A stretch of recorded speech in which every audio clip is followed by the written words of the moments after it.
সন্ধ্যা হওয়ার আগে থেকে চারিপাশে যে পরিমাণে ঠান্ডা কুয়াশা, তাই এই শীতের মধ্যে ঝাল ঝাল পানিপুরি, নাগা ফুচকা আর রেগুলার ফুচকা খাওয়ার জন্য চলে গিয়েছিলাম ময়মনসিংহের ফুচকা বিলাসে। কারণ প্রতিদিন শীতের সন্ধ্যায় মনটা চায় ঝাল ঝাল কোনো কিছু খেতে, তাই আমি আর আমার ছোট বোন এদিক সেদিক না চিন্তা ভাবনা করে চলে গিয়েছিলাম ময়মনসিংহের ফুচকা বিলাসে। আমার ছোট বোন তো ময়মনসিংহের ফুচকা বিলাসের একদম পুরাই ফ্যান। তো যাই হোক, আমার ছোট বোন বলেছিল যে ফুচকা খাবে, তাই তার জন্য রেগুলার ফুচকা অর্ডার করেছিলাম আর আমার জন্য নাগা ফুচকা অর্ডার করেছিলাম। কারণ আমার এই ভিডিওটা ছিল ডিসেম্বরের 16 তারিখের ভিডিও, আর ঠিক তখন আমার পেজটা আমার কাছে ছিল না। আমার পেজটা হয়ে গিয়েছিল, এই কথাটা তো আমি বহুবার বলেছি, কিন্তু ভিডিও ক্লিপগুলো রেখে দিয়েছিলাম তোমাদের সাথে শেয়ার করার জন্য।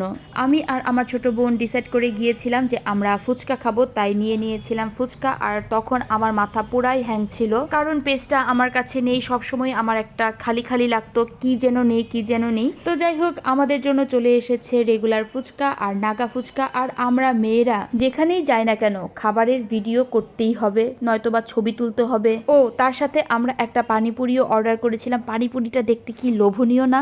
আমার তো ফুচকা বিলাসের পানিপুরি অনেক মজা লাগে, তাই আমি আমার ছোট বোনকে টেস্ট করানোর জন্য একটা পানিপুরিও বলেছিলাম। আর পানিপুরিটার প্রাইস ছিল 50 টাকা। আর ফুচকা বিলাসের মেনু কার্ডটা তো আমি ভিডিওর শুরুতেই দেখিয়ে দিয়েছি। পানিপুরিটা খেতে অসম্ভব মজার ছিল।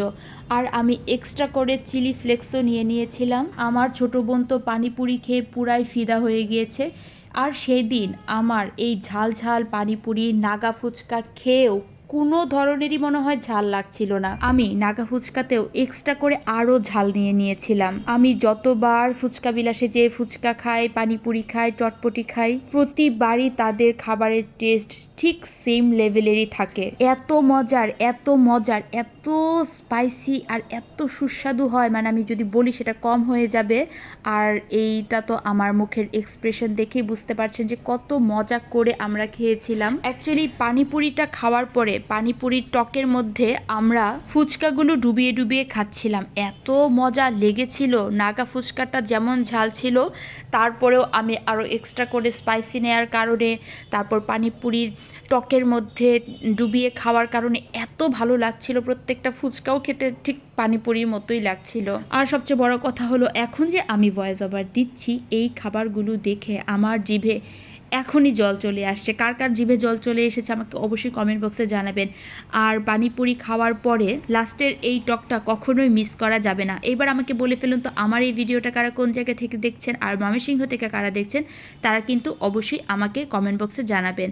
আমি যখন ফুচকা বিলাসের বিল দিতে গিয়েছি, তখন তারা বলল পানিপুরিটা তারা আমাদেরকে টপ 10 হিসেবে ফ্রি দিয়েছিল। কারণ আমি যেহেতু কন্টেন্ট বানাই আর তার উপরে আমি তাদের একজন রেগুলার কাস্টমার, তাই সেদিন মন খারাপের মধ্যেও হঠাৎ করে মনটা অনেক ভালো হয়ে গিয়েছিল। ফুচকা বিলাস থেকে ফুচকা খেয়ে আসলাম এইমাত্র, আর সেখানে টপ 10 হিসেবে আমাকে একটা পানিপুরি ফ্রি খাইছে, আমাকে আর আমার ছোটো বোনকে। পেজ চালানোর সুবিধা বলবো না, মানে খুবই খুশি হইলাম আজকে অনেকদিন পরে। আমার পেজটা বর্তমানে নাই, তারপরে পেজের একটা বেনিফিট পেলাম। আমাকে জিজ্ঞেস করা হোক the parts of being with influencer. যাই হোক, পানিপুরি খাওয়ার পরে আর ফুচকা খাওয়ার পরে ভালোই লাগতেছে, কিন্তু ব্রেনটা তারপরেও আউট অফ স্টক। যাই হোক, উল্টোপাল্টা কথা বলতেছে, অতিরিক্ত ঝাল খাইছি, নাগা ফুচকা খাইছি এর জন্য। আচ্ছা, সো এত ঝাল খাওয়ার পরে আমি আসলে কথাও বলতে পারছিলাম না। তো যাই হোক, আজকের ভিডিওটা আমার এই পর্যন্ত। সবাই ভালো থাকবেন। So tata.